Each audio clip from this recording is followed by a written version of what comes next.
Welcome to Movie Oubliette, the film review podcast for movies that most people have mercifully forgotten. I'm Dan. And I'm Conrad, and in each episode, we drag a forsaken film out of the oubliette. Discuss it and judge it to decide whether it should be set free or whether it should be thrown back and consigned to oblivion forever.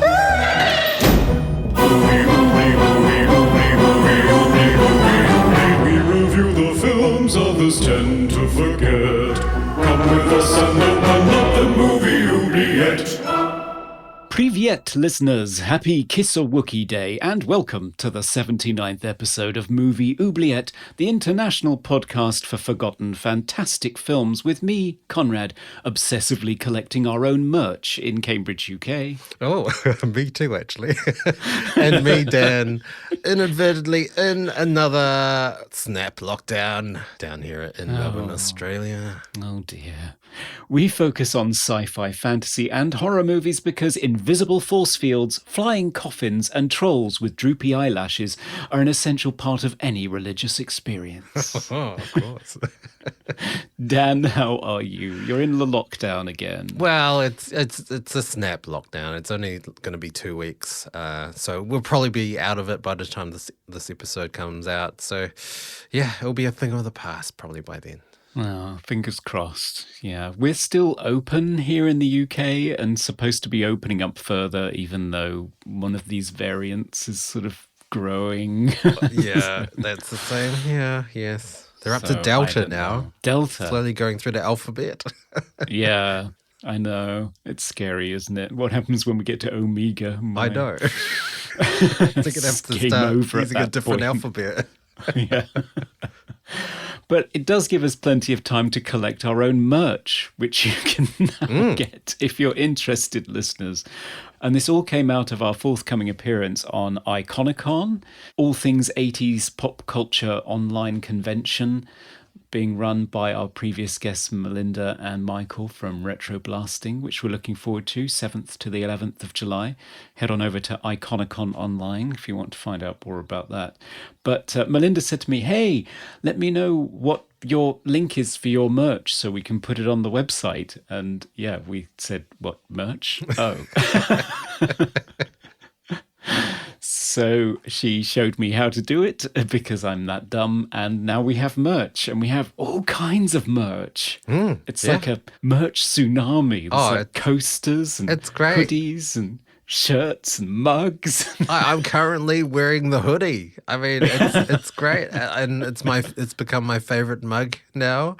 And we also have the tote bag, and my wife also bought the t-shirt. So yes, we are very proud to be wearing our logo on everything. So yeah, check out our merch at Redbubble. Just search for Movie Oubliette. You can buy all kinds of things with our podcast logo on them if you want them.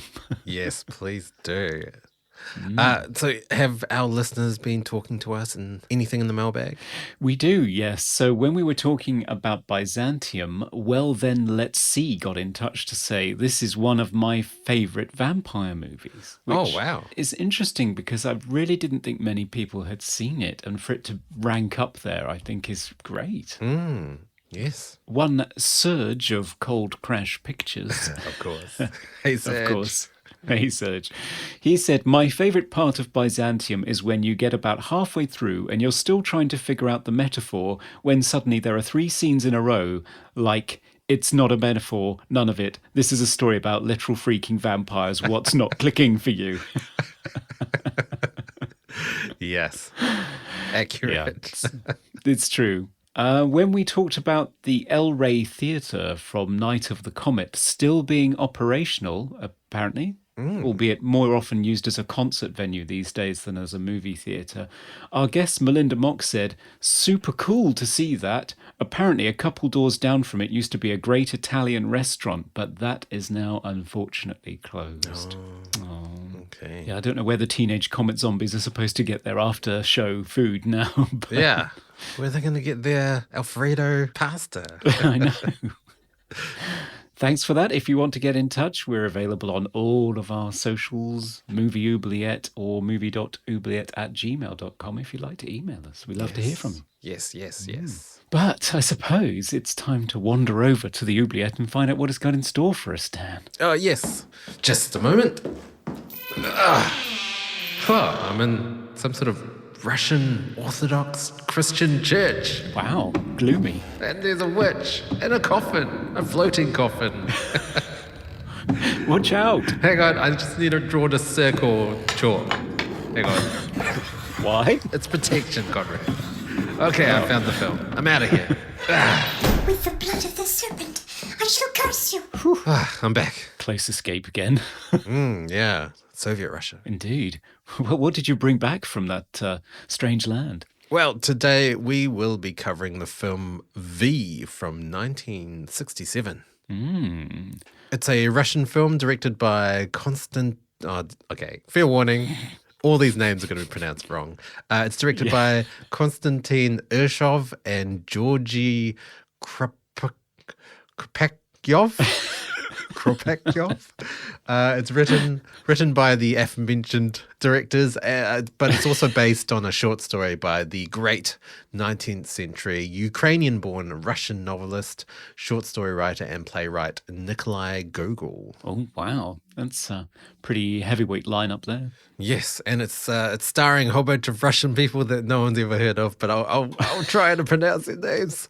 Leonid Kuravlyov, Natalia Vali, Alexei Glazrin, Nikolai Kutuzov, and Vadim Zakharchenko.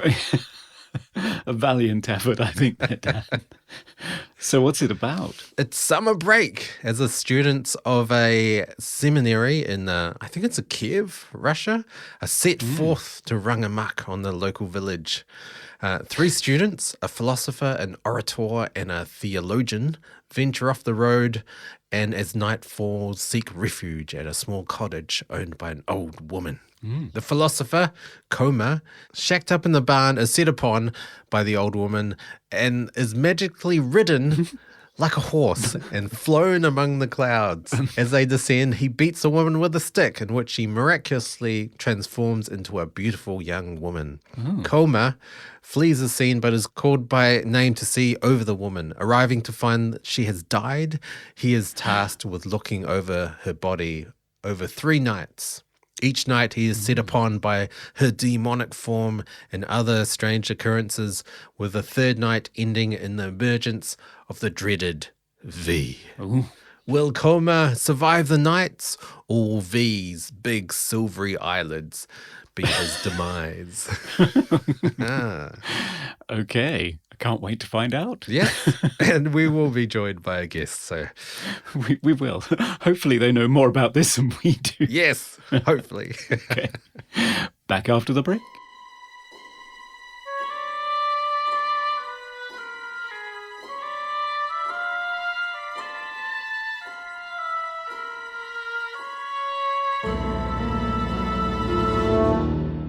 We are joined today by our first ever guest from Germany, a writer, filmmaker, host of the Mysterium Pictorum podcast, and as an actor, the former teen heartthrob star of the Australian TV series In Your Dreams. It is Lars Henriks. Hello, sir. Hi. Good tag.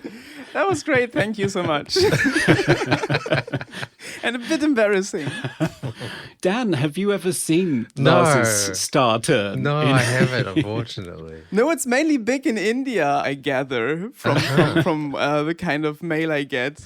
I don't know what they did with it. It was like an Australian production that they did in Germany for budgetary reasons, because they got like state funding here, and then they dumped it on television. I think it was aired like really quickly and then gone, and now it's on YouTube, and ever since it's on YouTube it has like millions millions of hits. Wow. And Indian teenagers harass my girlfriend on Instagram. It's funny.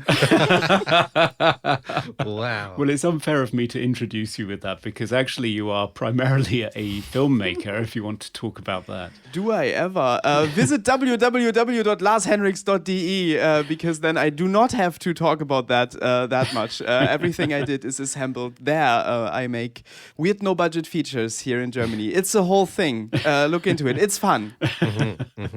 And your podcast, Mysterium Pictorum, that manages to have an even weirder backstory for the films that you discuss than ours, strangely enough, and it has the benefit of being true. Yeah, I tend to find my media. It's a whole thing. But yeah, I used to live in Spain for like a year and I used to walk the beach. We were close to Malaga. There's a place called Torrox, and Torrox has catacombs, basically. So there's like an entrance right at the beach where you can enter this underground compartment of the city, which is completely abandoned, but apparently has been like a punk rock scene district. And I used to take walks through there and was very disappointed that I had been too late to see this area's heyday. And one day I found a USB stick. Must have been a pretty new one because it's huge. Until then I didn't know that it's possible to have so much stuff on one USB stick, but it was filled with movies and weird ones and hard to find ones, and I was overjoyed.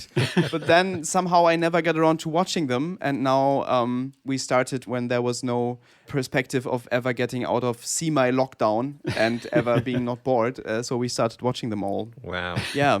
It's an amazing selection of movies, and Yes. it's a fascinating podcast and really fun. You have yourself, you have Nissan, who is your filmmaking partner. Yes. And you also have a guy called Yarin, who, from what I'm hearing, it feels like he's a hostage at the bottom of a well, and you feed him movies and scraps, maybe, and he reluctantly passes comment on them. Am I misunderstanding the situation? No, you're creepily close to the truth, but we like to keep that a secret. He's the mystery man. Nobody knows who he is and where he is. Yeah. That's fair enough. Well, he's fascinating, and so is the rest of the podcast. So Thank you so much. I recommend everyone check it out. The film that you've chosen for us, V, this is our first foray into Soviet cinema. Dan, had you seen this before? No. I think I've barely seen any Russian films, maybe 2 or 3. Yeah. Yeah. Yeah, same for me. How about you, Lars? I don't know how many Russian films I've seen. Not many. I've recently become quite fascinated with Soviet and post-Soviet cinema. There's a lot to discover there, but mainly Hungarian and Polish films that I've seen so far. So this might be one of the very few Russian films that I have consciously watched. And especially like being a Russian horror film from the Soviet era, that really made it stand out to me. Yeah, it's supposed to be the first Russian horror movie. The first Soviet era one. I think there were silent films like before 1910. There even was like another adaptation of the short story V as a silent short film, but this was definitely the first Soviet era horror film. And I've looked, I wanted to find the other Soviet era horror films. I couldn't. Right. So to my knowledge, this is the only one. Yeah, I think it was not a genre that was smiled upon during the Soviet era for Russia because I think it focuses far too much on the psychology of the individual. That's what I read anyway, that it wasn't considered that it would contribute positively towards the goal of socialism. Yeah, I mean, they mainly had what we now call socialist realism, which I think is a genre that has more great films than it is given credit for. But I don't know what it is. Like, whenever a state decides on what kind of film gets made, horror films usually do not get made. Similar situation in Germany right now, by the way. Right. There's some great German horror, though. But like few and far between. Like, what films are you talking about? I mean, Nosferatu is long ago. Yeah. I actually didn't mind Anatomy or Anatomy. But those are thrillers. Those are yeah, medical thrillers. Yeah. I love them in all their trashy glory. Yeah, Yeah, definitely. I think they're great. It's similar in Italy. In the past, horror comes from Italy, and then for some reason now they just don't do horror anymore. They just do drama. It's strange. Yeah, I don't know what's up with Italy. In Germany, we have like a very complicated history with horror. Like we used to have a strong censorship regarding violence. Right. So to this day, many films considered classics are banned and illegal to own or screen in Germany. That has relaxed a bit, but we have this federal funding board where the state funds the movies, and horror rarely gets through. So it's basically Soviet Russia over here, you guys. It's, it's the same situation. Oh, wow. I had no idea. So going back to V, Yeah. this is based on a short story by Nikolai Gogol. When I was watching it felt like I was watching a traditional folk tale. It seemed like a Hansel and Gretel kind of tale. Definitely. The movie opens with the actual opening lines from the short story, in which Gogol says it's a folk tale that has been told to him, which is apparently bullshit. Like that's completely untrue. He made it all up, and especially the character V, which I think is, by the way, the weakest part of the movie. But the character V, he insisted that that's like a Ukrainian traditional character, which it's not. So he made up his own fairy tale. Yeah, because it's been a popular story. Like it's been adapted many times. To this day. Yes, I know. Crazy. When I started to look up some of the remakes that are going on, including the sequels that are happening as Russian-Chinese co-productions. Yes. With Arnold Schwarzenegger and Jackie Chan. Yeah. V2. What the Journey fuck? to China. It's literally what I said when I read that. Yeah, so there was a 2014 Russian-Chinese co-production with the British actor Jason Fleming in the lead role. Basically shows the story told in V in flashback in 2 parts. Yeah. I watched the first 20 minutes of it, and that basically V is over by that point, so I gave up because it was so terrible. Yeah. I was told by Conrad that you tried to watch all the different versions of V. Is that right? I did try. Yes, I did try. The 2014 remake was a disappointment already, but I sat through it. I've then only watched the trailer for V2 Journey to China and decided that I do not have to watch that to talk about the original V. Right, Because, yeah, I did end up watching Forbidden Kingdom, that 2014 version, and it's like barely watchable as a film. It's like all these like really short scenes somehow stitched together, and the fact that they insert the Jason Fleming cartographer character in for like no reason. Like, Yes! why is he in? Why is he in the film? I really like the creature design, and if you watch it far enough, when he was drinking the priest in the Yes. flashback episode, and everybody became monsters. That's a great scene. Yeah. Like it's really strange. The whole movie, just the worst movie you've ever seen. Yeah. Apart from that one scene where it's just amazing for 5-10 minutes. Yeah, and right. even the V monster, Works in the remake, right? way better than the All the original. eyes? Yeah. Freaky. Freaky. Yeah. The original isn't a high bar, but No, that's true. That's true.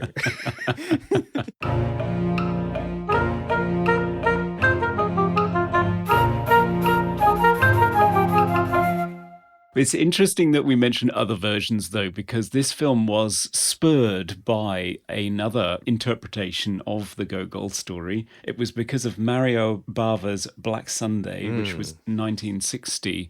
One of the reasons why they managed to get this one made, even under Soviet censorship, because they said, well, Gogol is a great hero of the Soviet Empire or whatever, and he's been badly misrepresented in this terrible Hollywood movie, actually Italian, but never mind.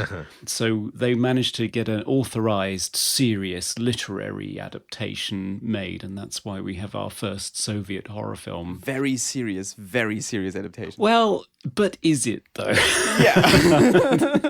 This is my first question. How did people feel about the tone of the movie? Because it's sort of comical in a lot of places, and certainly its depiction of its main character and also of religion is not great. Definitely not. Actually, I had a hard time finding out anything contemporary in way of reactions to the movie. It definitely hasn't crossed to other countries like other Soviet-era movies, even from this time, have. It apparently wasn't regarded as something to show around. By now, it's obviously well-liked and well-known, as evidenced by such a big movie like the 2014 one, making clear references to it. But in terms of criticism, I haven't found anything.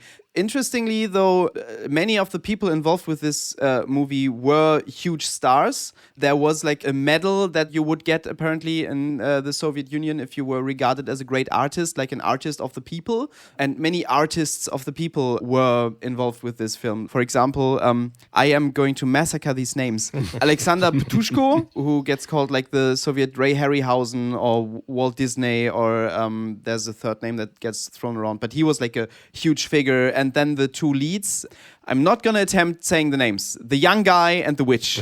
They both were big actors. So there was some star power behind this. Yes, the film's directed by two guys who were identified in the opening credits as being graduates of a particular film school. And it turns out that they may not have been directors, or at least they're directors in the sense that Toby Hooper directed Poltergeist, because this Alexander Ptushko guy sort of looms large behind them as the artistic director and probably called all the shots, frankly. That's what everyone keeps saying. I've ordered one of the great new Blu-ray editions that were released of this film, which apparently gets rediscovered right now. I've gone through all the extra materials. I could not find an interview with anyone involved with it or anything like that. Like, I have a clip of Richard Stanley talking about it, which, okay.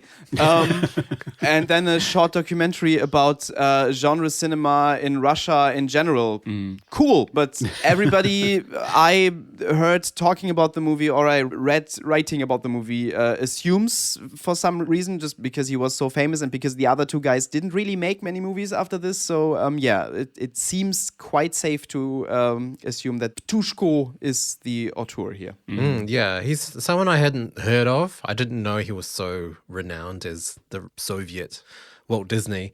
So he started off with puppets and then stop motion animation, and then he transitioned to live action cinema. But yeah, his visual style is very evident in this movie. It's nothing I've ever seen so old. Like, it seems much more recent visually with its effects and just the horror aspect was something that I hadn't seen in the 60s. Yeah, I love the creativity and the variety of the effects. Like, you can see how a lot of them were achieved, but on me that had the effect of like thinking, wow, and now this technique and now that, how interesting. Yeah, some of them are more successful than others. Yeah. Yeah.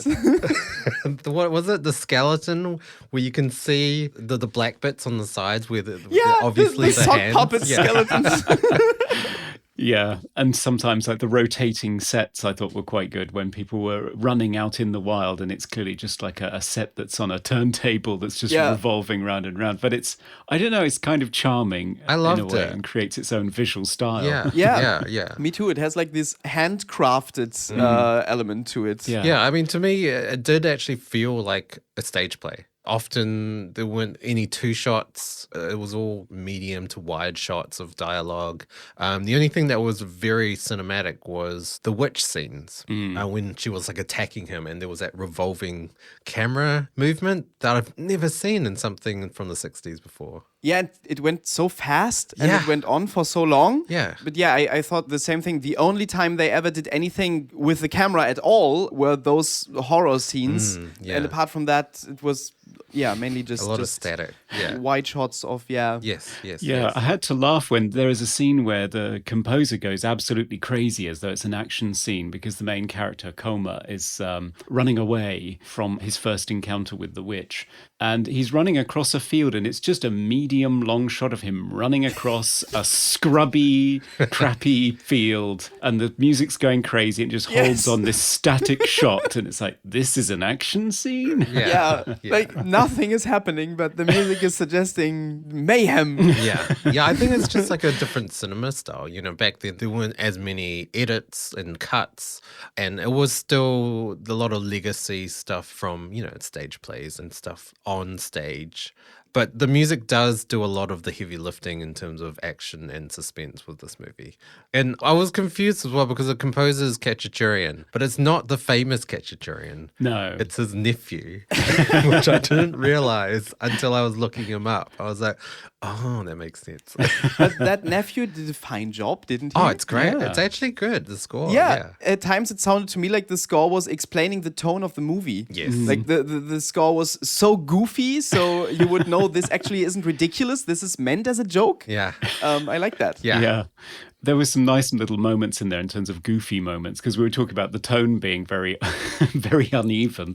So you have your three seminary students, seminarians, wandering around in the dark, and they end up in this old crone's farmhouse, sleeping in separate rooms. And our main character, Koma, is approached by the old hag, and he thinks that she's after sex. And the music is kind of goofy and funny. And at one point, he's backing away from her, and his head hits, I think it's a cowbell, and it's perfectly in time with the music. Yes. So it's almost like an extra percussion ad. And I'm thinking, so am I supposed to be scared, or am I supposed to laugh at the man trying to fend off the old lady? I don't understand what I'm supposed to be feeling here. Yeah. This is the reaction I normally get watching foreign cinema, like especially Eastern European or Asian cinema.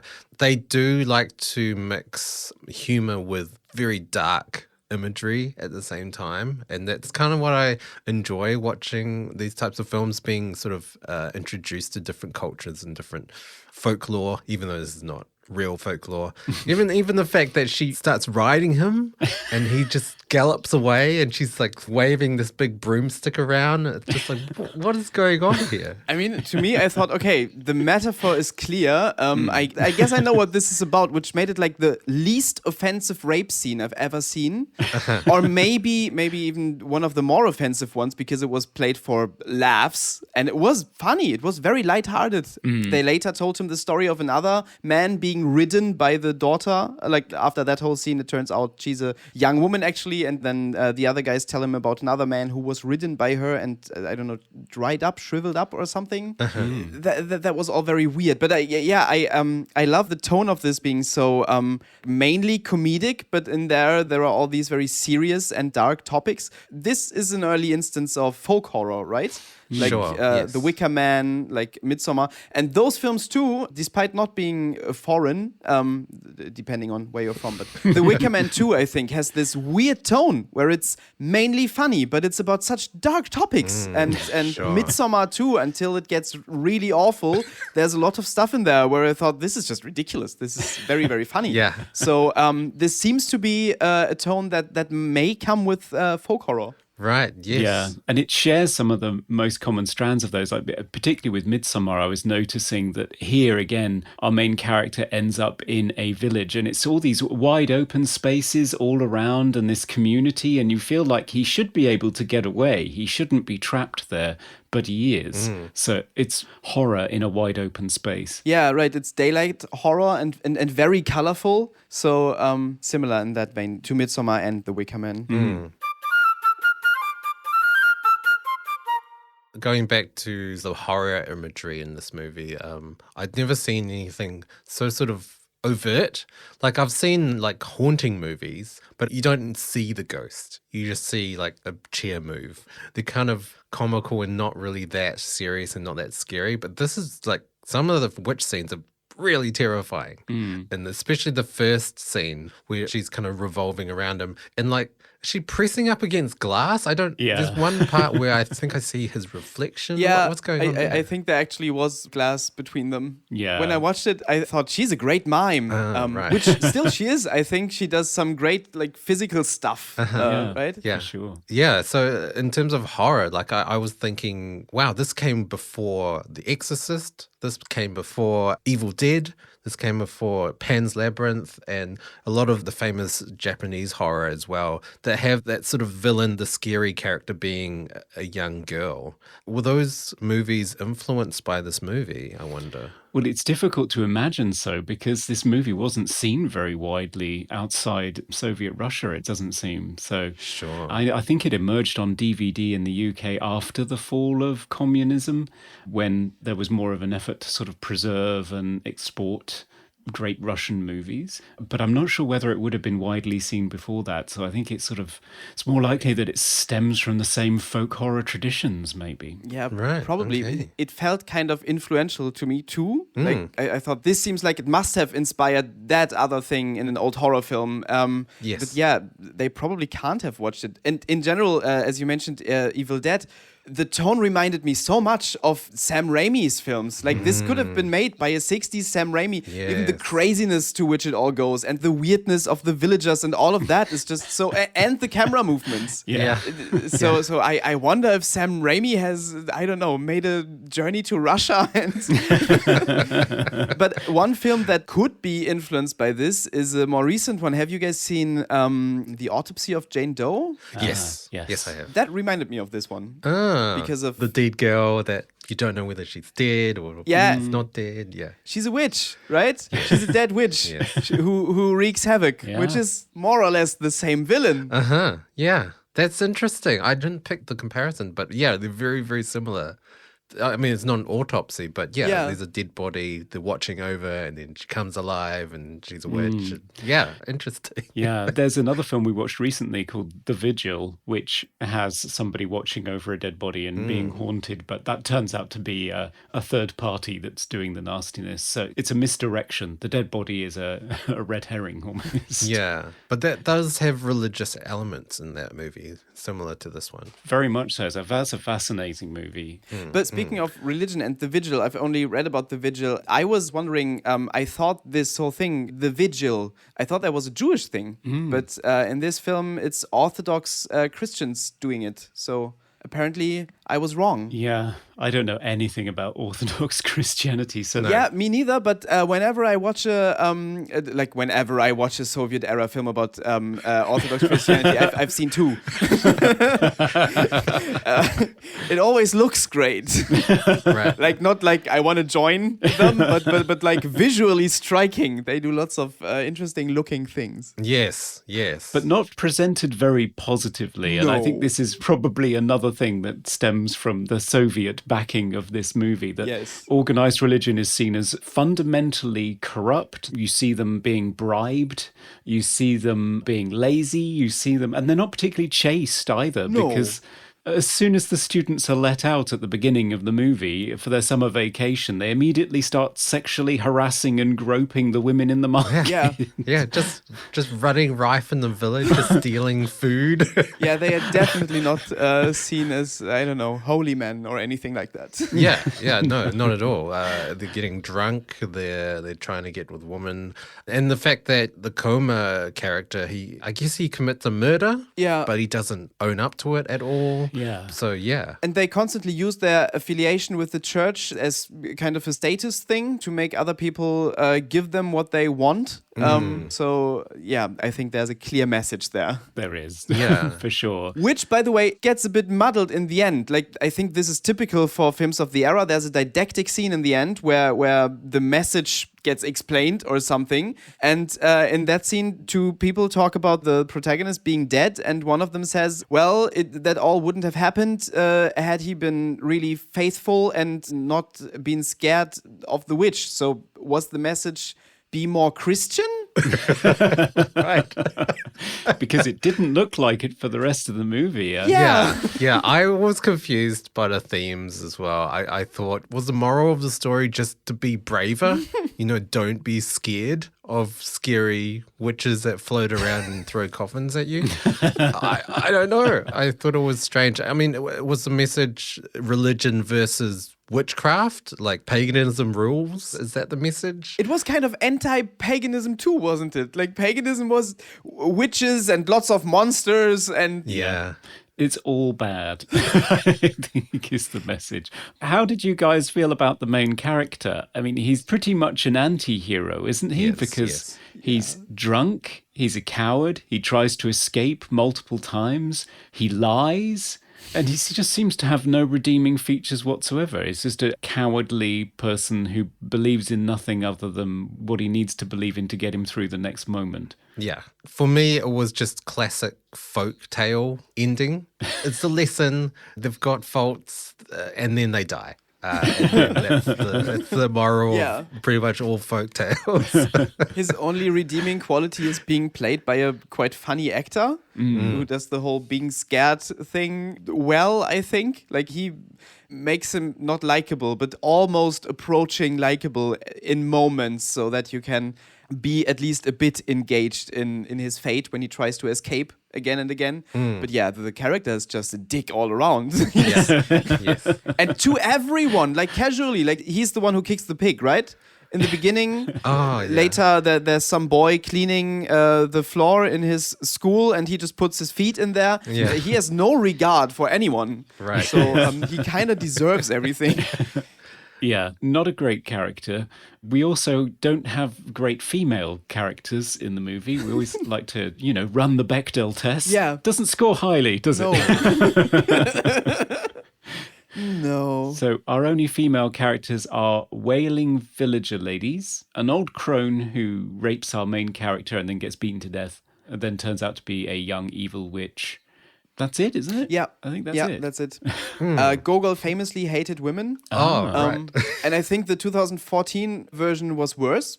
Because I don't know if you guys remember, but everybody kept saying in that movie, all women are witches. All women are witches. Oh, yes, and they they were did, right. yeah. I think there is a possible quote-unquote feminist reading of this film. Because you see these guys harassing women in the beginning, then they, or he especially, gets harassed back. Then he kills a woman, and then he gets severely punished for that. So all the misogynists in the film, their misogyny is their downfall, or his. Yes. Let's be Yes. specific. Yeah, I mean, I think back then, I don't think it would have been viewed like that. No. I think it would have been No. viewed as, witchcraft is evil, religion is good. Yeah. But now, I think, especially with all of that J-horror, with vengeful female demons like The Ring and The Grudge, I think, yes, it kind of ages well, probably unintentionally. Yeah. Yeah. Now it's time for random trivia.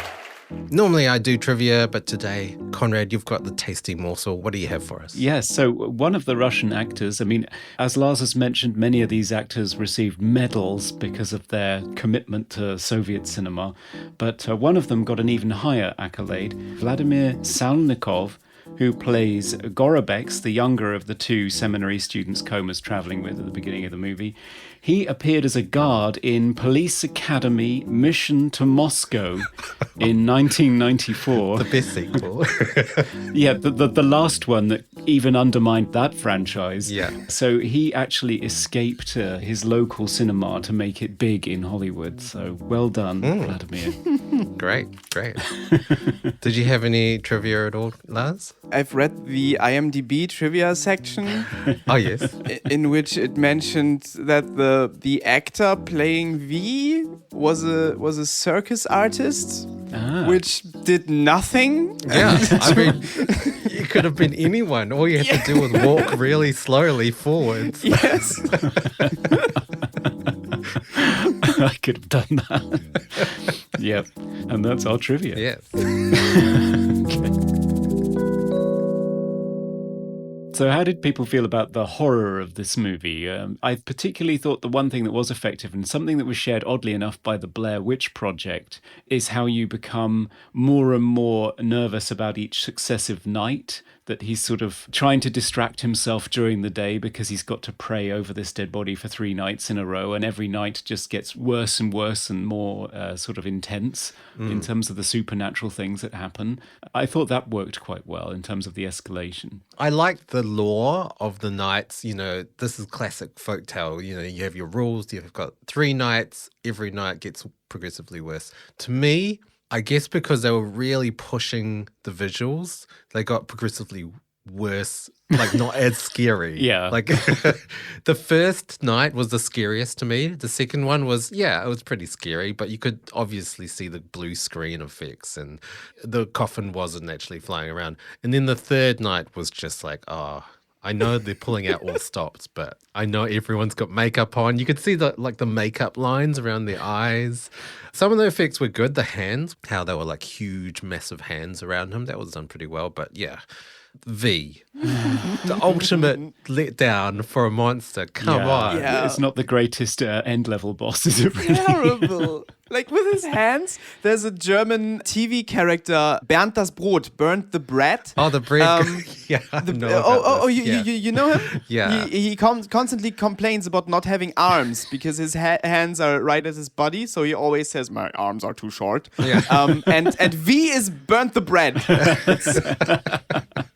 Yeah, the worst creature design. Like Yeah. he looked like he was just like a big duct taped blob with these kind of heavy, squishy eyelids that didn't even really look like eyelids, and the eyes as well, like Yeah. just silver spray painted balls, pretty much. Why make such a big deal out of them? Not scary. Yeah. I thought the film was creepiest in the beginning when they were in the witch's house. And before yes. that, when they were walking through the swamp, those shots were kind of moody. And I was still thinking I was in for a witchy folk horror. I was thinking about The Witch by Robert Eggers. And I thought, is this going to be something like that? No, it's not. It's not. No, but in those scenes, I think the movie was scariest. And I don't think they were trying to be very scary later. But maybe I'm wrong. I tend to give too much credit to filmmakers. But the 3 nights thing, when he came out of the church after the second night, he would ask the people to make music so he could dance. And I thought, he's just having a regular Berlin weekend. So he starts into the first night, sniffs some stuff up his nose, stays awake all night, all during the next day and the next night. And then he wants to dance.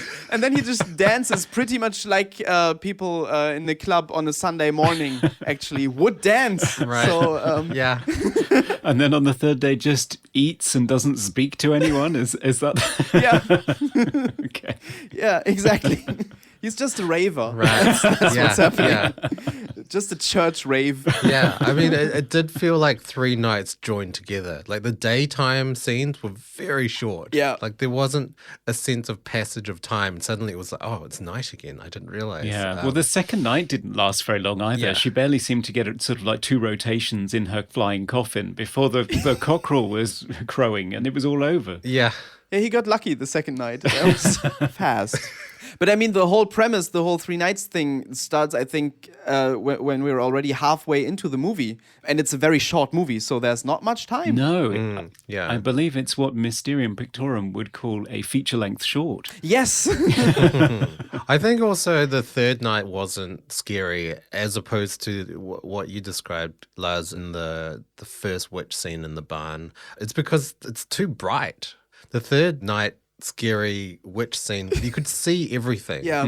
It's almost like I wanted it to do the thing that Hollywood normally does, where everything's far too dark and you can't see anything. But it does kind of hide the bad effects. Yeah. Because you see everything. Yeah. And it doesn't look great. No, you see all the seams. Yeah. A lot of seams. Yes, digitally remastered on Blu-ray now, if you so wish. So it might be one of those films that suffers as a result of its careful restoration. Yeah. But I do like the creature design of the 2014 version better, but I like the creature scene of this one better somehow. Because it's just a lot more charming. Seeing all those handmade things. So yeah, it suffers as a horror film, but I just decided it's not trying to be a horror film. So Yeah. I think it was. I mean, contemporary reports are of Russian moviegoers shrieking in terror and finding the whole thing a Really? terrible ordeal. Yeah. where did you find those? In the commentary track for the British Blu-ray release. Oh, mine doesn't have a commentary track. I was so disappointed by that. I will send it to you. It's some British writer talking at great length, and he said that it did create panic and terror in people. You know, the same sort of things you hear about The Exorcist when it debuted. Yeah. But I think it's because it showed the terror. Like it actually showed stuff. Comparing it to The Haunting, where you don't really see anything. You see a door kind of heave in and out, and that's about it. With this, you actually do see like a witch floating around, which I'd never really seen in the 60s movie, and like a coffin being bashed around, and then like all the demons and ridiculous stuff at the end. I mean, it's a lot of the effects I thought were really, really good. Like very subtle, like the way that she floats out of the coffin and into the coffin was done really well. Like I couldn't see the strings. It wasn't very obvious. The beginning of the flying sequence too, like when he just started flying. Yes. Later it became more obvious, but in that first shot, I actually don't know how they did it. No, I think they must be on strings for that first shot. And then when it switches to the composite sort of or back projected shot, all of a sudden it's phony as all hell. Yeah. And again, I was confused because the music has this lovely choir piece and it's all sort of magical. And you think, oh, is he having a good time? Is this like an E.T. moment? Is he going to go across the moon at some point or what? But no, apparently it was a horror moment because then he beats her to death. So Yeah, it's all a bit muddled. Yeah. Problematic scene, potentially.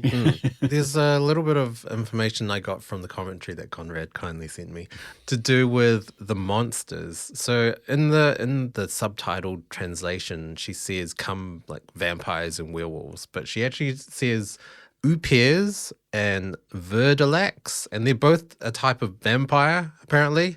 So the first type is they do have teeth, but they can extend their mouth to like really feast on flesh, apparently. Like the Guillermo del Toro ones in Blade 2. yeah. Oh, maybe, yeah. And the second vampire, the Verdalax, feed off the ones that you love the most. Oh. So Specific. Yeah. it's very typical Russian bleakness, yes. Yeah, I heard people complain that the subtitles in general aren't the greatest. I have a favorite quote later, which also sounds like it got destroyed in the translation. So there seems to be a lot that gets lost. Yeah, well, I mean, at least it was still in the original language, because the only version of the Forbidden Kingdom that I could find was dubbed in English, and it's the worst Yeah, me too. dubbing Yeah. I've ever heard. It's like, are these actually actors? Or are these just people off the street? It's just so bad. The really weird thing is Jason Fleming, who is English, is dubbed Yeah. in English, and he appears to be speaking another language, and I'm not sure what he's speaking. I know he's fluent in French. I didn't know he was fluent in Russian. So Well, I don't know. Like, I think it's just bad syncing or something. But I assume they had to redub all the English parts because the whole dialogue soundtrack would have been, because it was location dialogue, so it would have all merged together. There's no way to separate the Russian from the English. So, yeah, they had to redub. I guess, did Jason Fleming redub himself? That would have been a weird experience. yeah, I think it was done that way. Like when they used to do this kind of international project, mainly in Italy in the 70s yes. and 80s, I think they didn't even bother to record sound on set at all. No, they And didn't, just no. had everything dubbed. Yes. Yes. Which maybe they did for this too. It certainly sounded that way. Mm. I mean, we get every movie dubbed in Germany, so I don't think people here would take issue with that. And I'm quite used to the weird aesthetics of that. Right, yes. But yeah, it really bothers one when watching it, right? It makes the film appear far worse. Yeah. I mean, it wasn't great, but Yeah. but speaking of dubbing, that Alexander Ptushko guy, I think the best chance English-speaking listeners have of having heard of him is Mystery Science Theater 3000. yes. Right. Yeah, a lot of his films featured on there because they were released in America in terrible bastardized recuts with Yeah. English dubs that make them even more atrocious. So it's a shame because this guy who was sort of the Ray Harryhausen of Russia and created all these unique special effects with stop motion and compositing and so on is just being mocked on Mystery Science Yeah. Theater. It's unfortunate because I really do want to watch some of his movies, because in the commentary they mention he directed the new Gulliver movie, which was been described as one of the first feature-length animation movies. Apparently, it was 2 years before Snow White, and he's done some other notable films, The Stone Flower and The Sword and the Dragon, which apparently was the first Soviet film in stereo. Some pretty pivotal moments in Russian history that I guess no one's ever going to see outside of Russia. I once went on quite a rabbit hole because many of those old Russian films are actually on YouTube in their entirety. Many of Ptushko's films too. The ones that I saw back then did not have any English or any subtitles I could understand, so I would just skip through them. But yeah, he has like a visual style that really does not deserve just mockery. Yeah, definitely ahead of its time. Yeah. Coming to you live from the Movie Oubliette Theatre, it's the prestigious Mobley Awards. It's the Movie Awards. It's where we put forth our favorite cackling witch parts of the film in a number of levitatingly demonic categories. Best quote. So my favorite quote was by the shades of night, may he go blind, turn his hair white, bewitch him, cover him with snow. Because it's just so weird. It seems to be very much mangled by translation. Right, yes. Also, the direct effect of this is his hair turning white, which I think is a good look for him. Yeah. It looks very stylish. And he does not go blind, and that does not get mentioned at all. I love the chaos of this, the anarchic chaos of this badly translated quote. I really like that. Yes. No, I just assumed, this is like some poetic, like folklore stuff. But I guess, bad translation makes sense. Yeah. How about you, Dan? So I found it really hard finding a favorite quote probably because of the translation.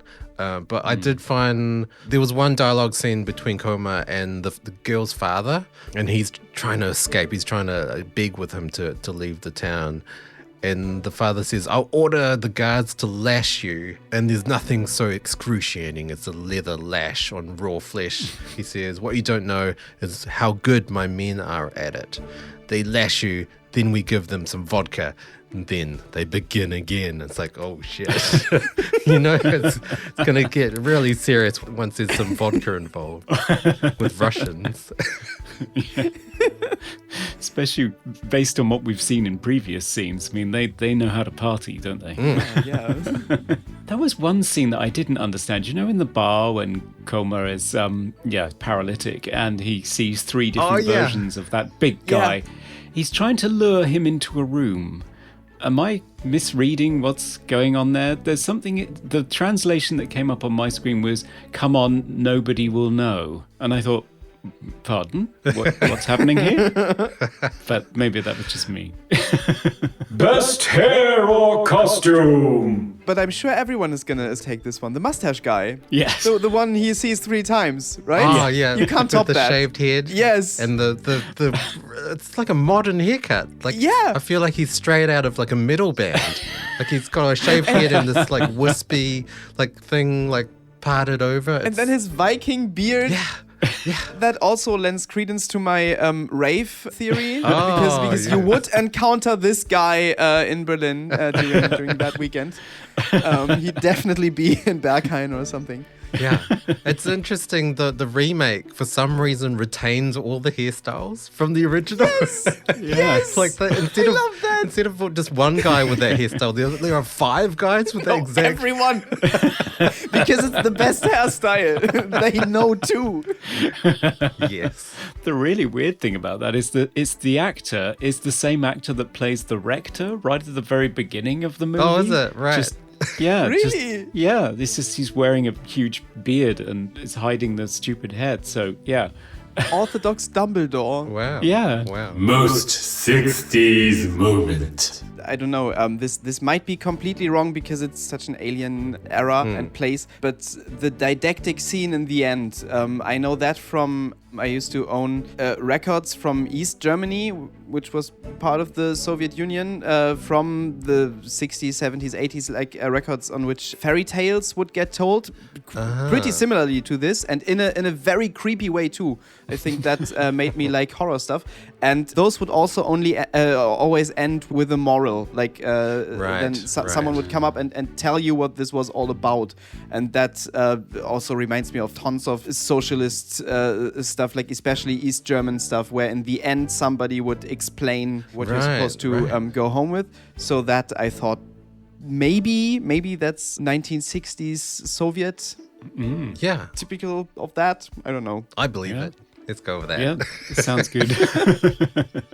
Favorite scene? I have to say the creature extravaganza in the end when the witch summons the vampires and werewolves and like we've discussed this scene at length. I think that's the moment when this film really gets so completely unique and bonkers and unforgettable. Reminded me of the moment in Cabin in the Woods. I'm gonna spoil that too now when they are in the basement and all the elevators open up and all the creatures come out. But those were all CGI, so So this is more charming. Yeah, the bonkers aspect of that scene did remind me of. Have you seen a Japanese film called Houseu? Yes. Yeah, just crazy. Yeah, right.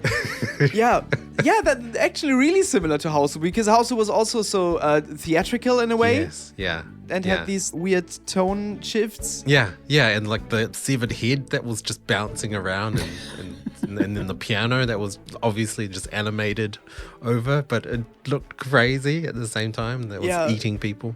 Yeah, it's a weird movie. So what was your favourite scene, Dan? My favorite scene, I think I've already mentioned it, but the first night in the church scene. It was just, I did like sort of the rules and the law, the fact that he would draw the circle in chalk around him. It really reminded me of the TV show Supernatural, where they're just constantly putting like salt circles around everything. It's just, Right. it's just stupid. The atmosphere of the church was amazing, especially that first night with all the candles and all the imagery of all the saints and biblical figures on the walls, and the fact that the church was quite strange looking as well. It was all wooden. It looked very run down and very, I guess, like in a small village. And the atmosphere of that first night was just amazing and really terrifying with the witch floating around and sort of circling him as well. Yeah, I really enjoyed that moment too, and I thought the church setting was really amazing, because even the religious paintings on the wall are like really creepy. Really creepy. Yeah. The eyes. They kept showing, I thought he was Grumpy Jesus, but apparently he's John the Baptist. Right. The really evil looking one. Yeah. Yeah. And there's a face on the ceiling as well. It's like, whoa, that's terrifying. Yeah. Jeez. Yeah. Most cliche horror moment. I struggled with this because everything was so weird. It was hard for me to call anything cliched because I hadn't seen it that way done in that way before. I thought then maybe the way that the character were being pricks at the market, because that reminded me of American slasher films or like Eli Roth characters. Oh, yeah. You would see these people, like especially in Hostel. They were behaving exactly like the Hostel characters. They were harassing a woman. They were causing havoc. They had no respect. So maybe that was the most cliche horror thing that I could make out here. That's a really good pick. Yeah. Yeah, I think it's so you enjoy them being killed in gruesomely graphic ways. Oh yeah. Yeah. Mine, I think, is the obligatory cat jump. Although it has to be said that it's quite an inventive one, because to get 3 cats to run across the scene in unison, I think is really impressive. I mean, I can't get a cat to do anything. Right. So Yeah, that's it just goes with, like, I guess the lore of witches as well. And I mean, for cliche for me, I just put levitating, demons, witches, just always floating around. And was that a cliche back in the 60s? I don't know, but it's definitely one now. Yeah. Best special effect. In terms of fun, I put down the sock puppet skeletons. Oh, right. Because like this film has 2 categories of special effects. Like some of them are genuinely kind of impressive, but most of them are just goofy and fun. And I thought those really embody the latter category. But as mentioned before, I found the beginning of the flight sequence quite impressive, because other than most other effects, I could not see, at least. I mean, I probably can deduct how they did it, but it wasn't visible to me, so I was impressed. Yeah. Me too. How about you, Dan? I actually did quite like the triple drunk guy scene. Yeah. It was just kind of well done, and the fact that it was like a blue screen, but the blue screen footage was kind of moving around, and so it had this effect of really feeling like you were drunk as the main character. I mean, nowadays they would have just used like a steady cam, but back then I guess they didn't have steady cams, and it just it was very odd and pretty well done. Like I couldn't see any split lines or anything. It looked like 3 identical guys just asking for sexual favors or whatever. I don't know what he was doing. My favorite is actually from another possibly sexual scene, which is when Coma is mounted by the witch, because it completely took me by surprise, because he's like stiff as a board and just lowers sort of down to the floor so that she can get on top of him and then comes back up again. Yeah. And it looks really weird. Yeah. Yeah. And I did really appreciate the revolving sets as he like takes off as well. Yeah. Because you don't realize it's revolving for a split second. It's like, oh, hang on. We're seeing the same bush again and again. Yeah. And I can still see it. It's just in the distance. Now it's coming back. Yeah. Favorite sound effect. The only thing I noted down was the cats, who sound like sort of gremlins gargling on something as they run through, which I kind of enjoyed. Right. Yes. But there wasn't much that was particularly notable in terms of sound design. Yeah. Most funniest moment. For me, the coffin surfing. I laughed a lot at that. The way she stood there and she had like this surfing pose, and the moment in which that happened, because that was supposed to be a scary scene, and that was hilarious to me. Probably not on purpose, but that was the scene in which I laughed the most when I rewatched it. Yeah, me too. And it's even funnier when you hear the behind the scenes story that she fell out at one point. Oh, no. Oh no! Yeah, she did, but fortunately her co-star broke her fall for her, so she was fine, but he had to take a few days off because he was quite badly bruised. Oh, wow. Yeah. Wow. And she was afraid of heights, so why did she take this role? Wow. Oh my God. Okay, and that's our move, please. Yes. Hi, this is Lotta Losten, and you're listening to Movie Oubliette. Okay, it's final verdict time. Should V be freed from its coffin, its eyes revealed to the whole world to be loved by everyone, or should it be beaten with a stick and sent to hell with the other face-painted grey demons, never to be seen again? Lars, you introduced us to this wonderful movie. V, what's your final verdict for this movie? Does it hold up? I think it does, in a way. I think it's a fun and breezy 78 minutes. It has creative visuals of all kinds.